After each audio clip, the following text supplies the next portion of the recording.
So yun no. Ah, ano tayo, hilason tayo for today's video no. Kunyari, bibit-bit tayo ng ano, napakalaking pushcart nila sa Landers. Tingnan natin kung mapupuno ba natin to. Siyempre ang sagot ay hindi. Wala tayong ano, balak pamili na marami ha. Pero siyempre, ito lang yung dalhin natin. Wala nang bayad, libre lang naman to yun, gamitin eh. Tsaka bumili tayo ng tissue, malalaki kasi yung tissue dito. Yan naman ang bilhin natin, tissue lang, tsaka yung lechon manok.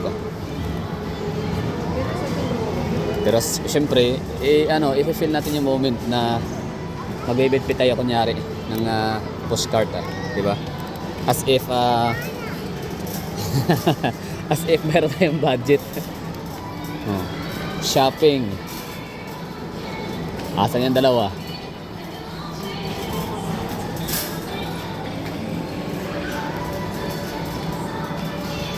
Sa tingin nyo, magkano kaya required na budget para mapuno itong pushcart? Actually, kung meron kang 5,000, pwede itong punuin, di ba? For example, gaya nito, yun, di ba? Magkano ba tong yun na electric fan? So, buy one take one, box fan. So, it's 3,200, di ba? Tapos buy one take one siya. Buy one take one.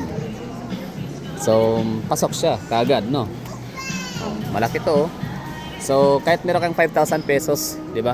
Pwede ka nang pwede mo nang punuin itong pushcart. Pero kung ganito yung mga bibilhin mo mga maliliit pero mga mahal naman, imported, syempre mapapalaban talaga yung yung 10,000. Baka kukulangin pa.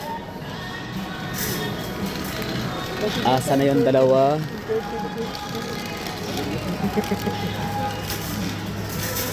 Ayun. So, ano kaya mga populot nila? Budget ko pang tissue lang talaga.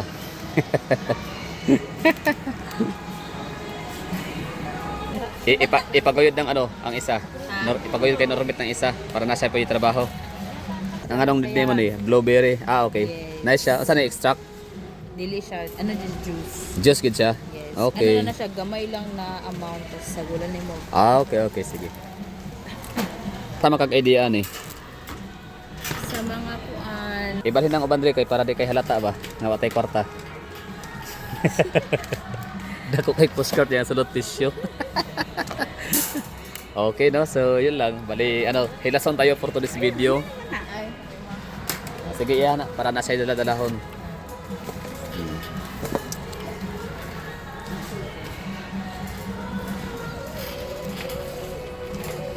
Okay. O tanawa no, naakay napalit nga wala sa plano no. Kani siya kay Di ba? And ito pizza take out. And ano pa? May mga hanger. Oh, grabe yung Gatorade. Pang malakas ang Gatorade oh. Ilang ml ba yan? 2,000 liter. I mean 2,000 ml, 2 liter. Anti-stress lang. La, di ba pala juice kay wala. Alright.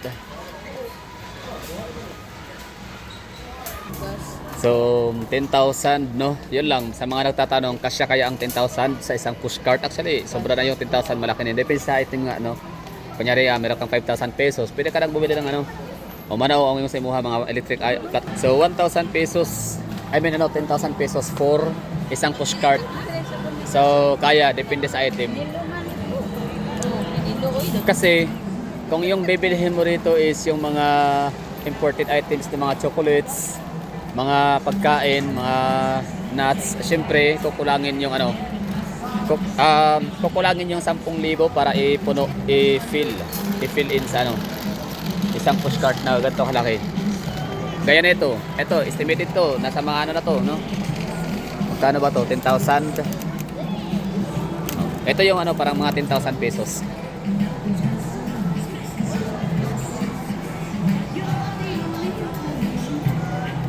Ikaw lang, estimate rin mo mga 10,000 eh. No, murag 10,000. Wala ra po no. Wala dako na kay ng 10,000 sa mga sa mga nagtatanong diyan.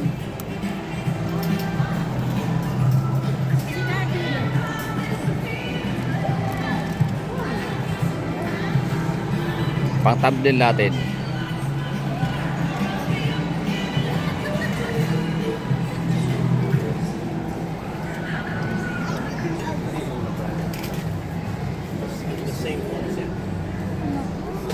Basta dito, advice ko sa mga gustong yung ayaw ma-overexpend, no? Or ma-overspend.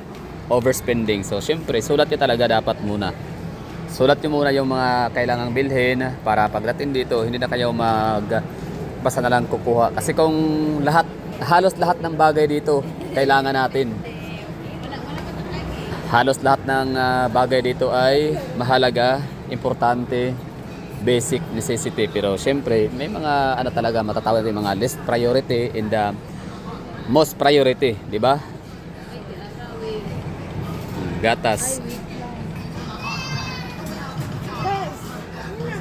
Yan ang puso. Ging.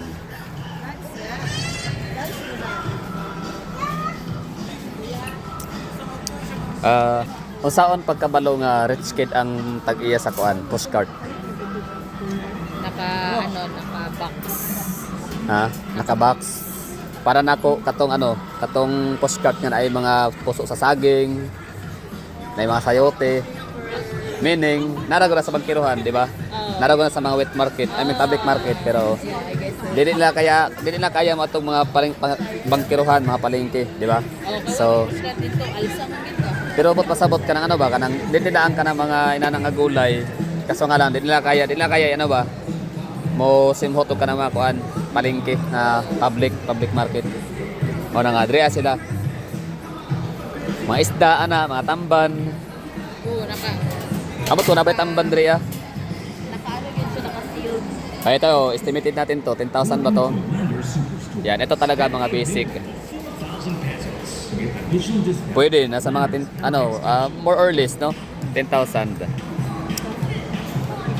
So, yun lang, para tandaan ko sa mga pushcart, mga may-ari ng pushcart na rich kid. Kapag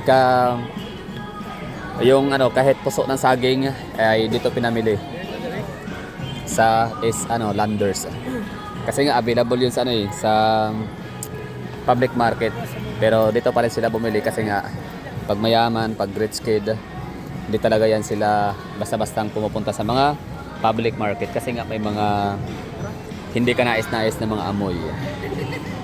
Kumbaga, ba't sila magtitiis sa napakasangsang na amoy kung meron naman silang pera pambili sa Landers or ACNR. Ano sa tingin niyo? Tama ba yung ko? Yung aking perspective, understanding, assumption, presumption.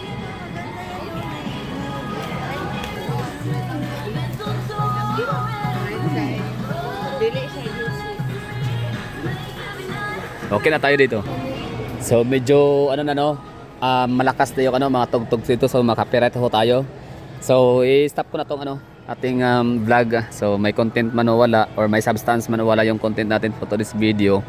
Basta yun lang, pinapakita ko sa inyo yung mga example. Estimated ko lang din naman minamata ko lang calculation kung kasya ba yung 10,000 sa pushcart. So yan na nga, depende sa inyong mga pinamimili, no? For example, ito kuha tayo ng example. For example, this one, Coca-Cola, 64 lang yung isa. So 64 times ilang piraso ba to? Ilang pieces para mag 10,000, di ba? So depende. Yun ang aking respond sa mga nagtatanong kung kasya ba sa pushcart ang 10,000 pesos. So it depends the situation or depende sa mga gustong nyong bilhin. Okay na tayo dito. Thank you for watching. See you sa susunod natin mga vlogs.